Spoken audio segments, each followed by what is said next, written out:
Distracted driving is one of the biggest threats on our roads today. And for fleet managers, it's more than just a safety concern. It's a major liability, a risk to productivity, and a growing challenge despite stricter regulations and increased awareness.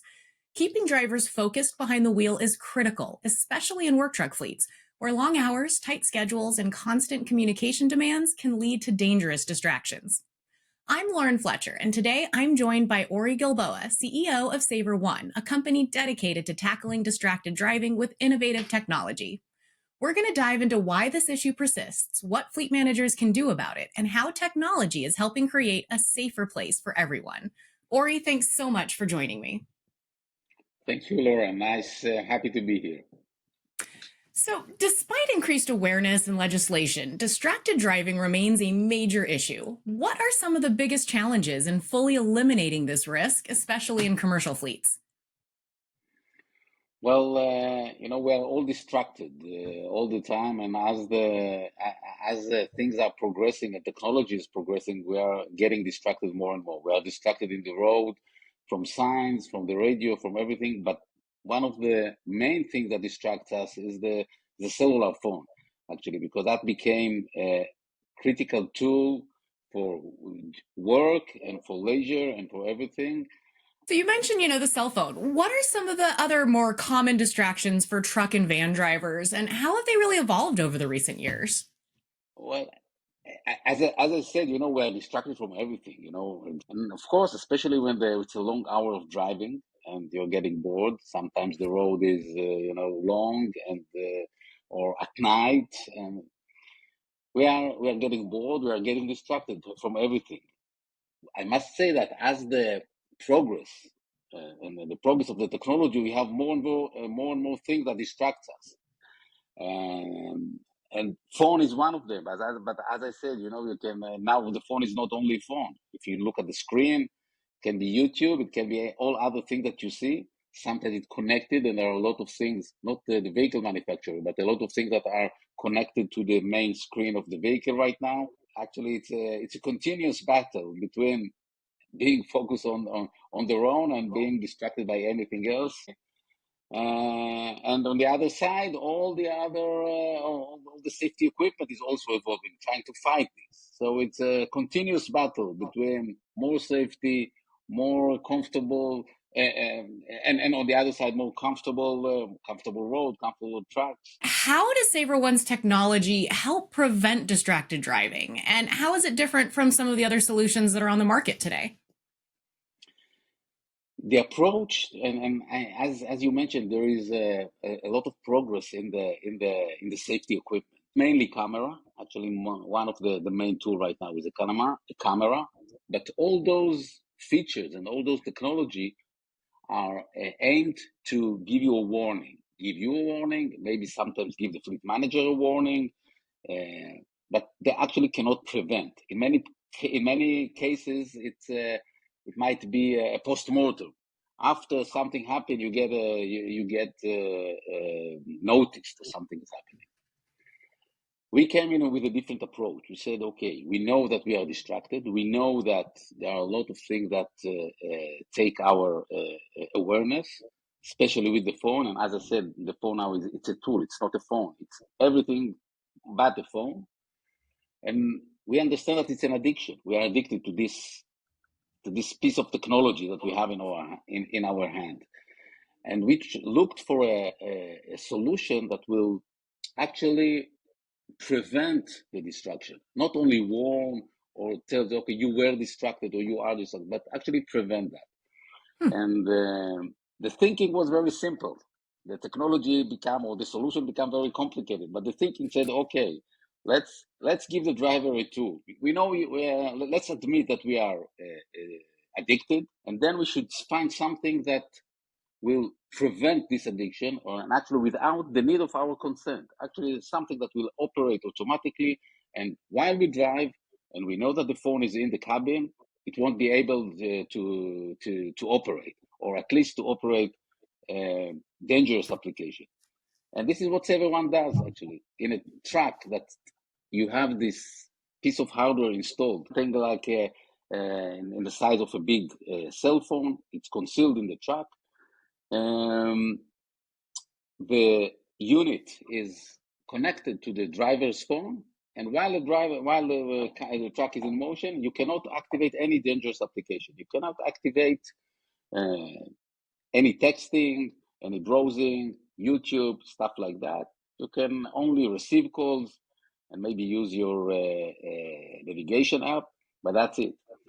And in that case, we are preventing the distractions. You don't want to leave the decision to the driver. We want it to be seamless, automatically. He gets it to the phone. We create a quieter environment. And it's not only operating the phone. We are also, there are a lot of notification. Nowadays, you have notification for the news, notification for any WhatsApp that you receive, mails. We also block the notification. So when you drive and you get somebody sending you a WhatsApp, you don't hear it. You don't hear anything. So we are trying to create a situation where it's not in your hand. We are not fighting with you. We're not talking about punishing you or educating you, because we know that it won't help. Let's prevent that. Let's help you. I love it. This is the approach. So, beyond technology, what role does driver training and company policies play in preventing distractions, and how can fleet managers really reinforce those best practices? The thing that we've learned is, education and training is very important. But when we talk about cellular distraction, it's less effective. In many cases, it's effective to some extent, and to some people. Some people are open to that. But one of the things that we've revealed, we've learned that you have much more technology in the vehicle itself. You have a lot of programs from safety. You have fines. You have punishment. So you have enforcement. You're checking all those tools, and at the end, the accident didn't drop down. And the question is why? And again, we are going back to this addiction. So training is important, but I must say, and I'm unfortunately, that training, education, and enforcement are not very effective. When you talk about cellular, mainly cellular distraction. Again, because the characteristic of this phone, which is we always hold it and have it. So yes, we believe in education, but maybe more to educate the people about the drivers about the risk. Let them understand the risk. Let them understand that it's it's a weakness. That again, addiction. It's a weakness that it's very hard to control. And then let them appreciate that when the fleet manager gets you those means, it's for you. It's something for you. It's something for your family. It's something for your children. It's I think that the training is more of understanding that it's not fighting with you. It's not putting limitation on you. You are a driver. We are protecting you. We are here to help you. This is, the more emotional approach, I think, is something that can be, together with some technological mean that really helps, that we feel that helps. But unfortunately, education, enforcement, fines, all those things have a very limited, relatively limited efficiency in that in reducing the distraction or distraction accidents. Can you share any success stories or data points that show how SaverOne has helped reduce distracted driving incidents? Yes, there is a very characteristic graph that we see. When we install the system at the beginning, we sometimes get tens of times in an hour that the driver tries or touches the screen of the phone. we see it in every fleet. Sometimes it's it gets to as in every case you get those this distribution, some of them less, but everybody touches the phone, and sometimes it's really tens in an hour. And what we see is it's not only that we prevent, and this is what we show the drivers and what we show the fleet managers, but it's not only prevention, because even the driver knows that a system or SaverOne system was installed in his truck, and he knows that he cannot activate the phone. He touches it, and he's getting blocked. He touches it and getting blocked. But then after a while, he understands. It's like a rehabilitation program. He understands that that he is blocked, and you see a downgoing graph like that of not only well we blocked that, but you see even that the time that he tries to operate going down, and at the end, at the end, you're getting to a level of it's not zero. It's never zero. We see them touches the phone, they are blocked, but it's much less. 90% going down the destruction. And sometimes when we show the fleet managers, and we have all those things. We are not looking what are they trying to open, but we see and we count, and it's all. This data is open to the fleet manager all the time. And we see, and when we show the fleet manager, your fleet, this month, for example, this driver, multiplied by driver and hours, we blocked thousands of destruction opportunities that were blocked. And, it amazes us. But, even if you look at if you think at your day-to-day life, how many times you are touching the screen of the phone, and many of us are still doing it while driving. If you go to every researchers, you can see how many times, or everybody admits, by the way, or let's say 85% of the people admits, yes, we are touching the phone, or we are doing this action or that application while driving. People admit that. But when the fleet managers see it, when you count it all, and you take 8 hours of driving and how many times, and you see, it's horrifying. So, as you noted, we are addicted to these technologies, and there is a need at times for navigation, dispatch tools that are a part of that tool. How can fleet managers balance that need for driver connectivity while minimizing distractions? It seems like SaverOne is pretty much the solution to that, but love to hear more from you. Well, yeah, we understand. If you ask specialists in safety, they say, okay, as we started the conversation, everything is distracting, even just talking over the phone. But we understand that you can't say, okay, when you drive, switch it off, because nobody will do it. So the basic configuration of the system says you can receive calls, and you can use your music application, you can use your navigation application. That's all. But actually, it's configurable. I mean, if the fleet manager says, let's say that it's a FedEx fleet manager that says, I need the FedEx app always on, it can be done. He can configure his system. Or if it's somebody that want to be more strict, and we have customers like that say, okay, I don't want anything. I don't know. I want my driver with his eyes on the road and hands on the wheel and nothing done. We can configure it like that. But I personally believe that you cannot put too strict measures. You can't put rules that that the public cannot accept. It has to be logic. And in this world, yes, you want to be able to get your a phone call, and so we took the approach that what the car manufacturer allows. I mean, if you connect your phone to the Apple CarPlay or Google Car, what they allow you on the main screen, this is the only, you can keep doing that. But so another concern right now is these rising insurance premiums, and distracted driving is definitely impacting a lot of these accidents and things that are increasing these premiums. What strategies can these fleet managers and fleet owners use to cut these insurance premiums while managing risk, especially around distracted driving? We are working, for example, with the two sides of the equation.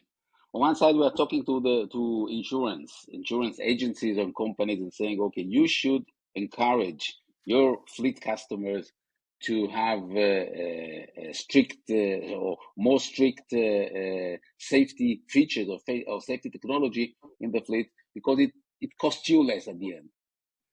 In the other side of the equation, when we talk to the fleet, we say, okay, if you increase your safety standards in the fleet, and you can then show your insurer that you did that, and when you did that, you also reduce the risk, and you reduce actually the amount you should require some benefit in the premium, and this is the way you can negotiate with your insurance agency or insurance company. And again, it's a win-win situation at the end. So one example that we have in one of the markets is that we got to agreement with one of the biggest commercial insurance agencies, and they just came with a program, and they said, okay, whatever your premium is, you get a 10% discount in the insurance for one side. We gave them some kind of subsidy on the installing of SaverOne system. So actually, in the total, again, a win-win in the total risk reduction and cost reduction. Everybody or the three sides enjoyed. We got a good customers. The fleet manager could get this system at a lower price. The insurance agency subsidized a little bit of that and gave some reduction. And so it can come from both sides. But at the end, I can recommend fleet managers when they talk to when they renew their insurance, they should be able to show what they are doing in order to reduce. And when you put this technology system, not only ours but other hours, you can show what you implemented, what are the, for example, what I told you about the destruction graph that going down. This is something that the fleet manager can go and say, okay, see, this is what's happened. This is what happened last month. Our driver touches the phone, I don't know, 90% less than what they did before. It should reduce. You can see it. You will see it in the results. It should be reflected in our premium. So, looking ahead, what future trends or emerging technologies do you see playing a role in reducing distracted driving in commercial fleets? Well, as I said, one that came very, very strong is the camera, with what's called the DMS, driving monitoring systems, and you can see it more and more used by fleets across the globe. It became even mandatory in many areas, especially again in Europe. But I know that it's getting also in the States as a mandatory by the manufacturers. In some cases, you can get it with some kind of means or distracted means starting from 2027 as a basic feature. And as I told you, we believe that those things are very, very important. And the warning, because all those things are warning or giving you some kind of feedback about being distracted.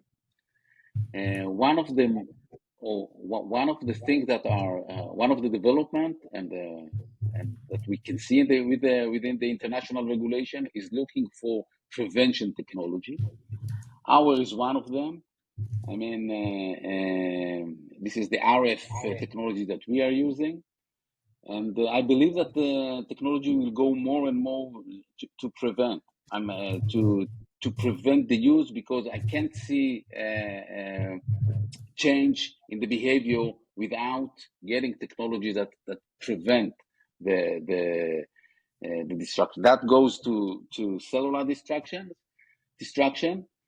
Another feature is other feature can be just within the for example the infotainment of the trucks, that the regulator and above will reduce the amount of things that you can do within this infotainment system. Because as if you're going back to the beginning of the conversation, you know, those big screens that you have in the modern cars and trucks that can do a lot of other things within the car, even without your phone, distracted you also. So I believe that even though the technology will allow to do much more within the infotainment screen that we have in the truck, we will get by the regulation reduction of these features. Ori, thank you so much for sharing your insights with us today. I thank you, Lauren. It was a pleasure. We have to find a solution to deal with the number one problem of accidents, and it's really something that everybody in my team is caught by this vision and by the chance to save life on the road. This is what excites us, and I hope it helps a little bit, this conversation with you. Well, I know I'm going to be paying more attention to leaving that phone alone and not touching the screen while I'm driving. I can say I didn't even do it during the meeting today, so we're doing good so far. Distracted driving, it's not just a personal risk, it's a fleet-wide challenge that impacts safety, operations, and even your bottom line. By taking these proactive steps, whether through technology, training, or policies, it can make a huge difference in keeping drivers safe and roads accident-free. If you found this conversation helpful, let us know in the comments. What are you doing to combat distracted driving in your fleet? And don't forget to like this video, subscribe to the channel, and hit that notification bell so you never miss an update on the latest fleet trends and technology. Thanks for watching, and stay safe out there.